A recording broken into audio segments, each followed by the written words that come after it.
സോപാന വീഥികളൊക്കെയും നിർമ്മാല്യ പൂക്കളാൽ അലങ്കരിക്കൂ.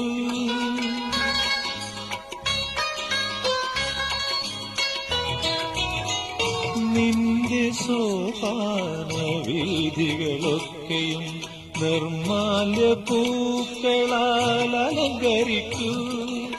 ആ വീഥി എനിക്കായി തുറന്നു തരൂ, ആ രാത്രി എനിക്കായി ഒരുങ്ങി നിൽക്കൂ.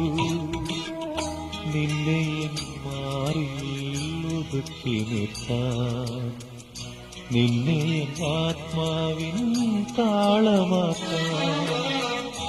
ഏഴു നിറങ്ങളിലേതു നിറം, ഏഴു സ്വരങ്ങളിലേതു സ്വരം.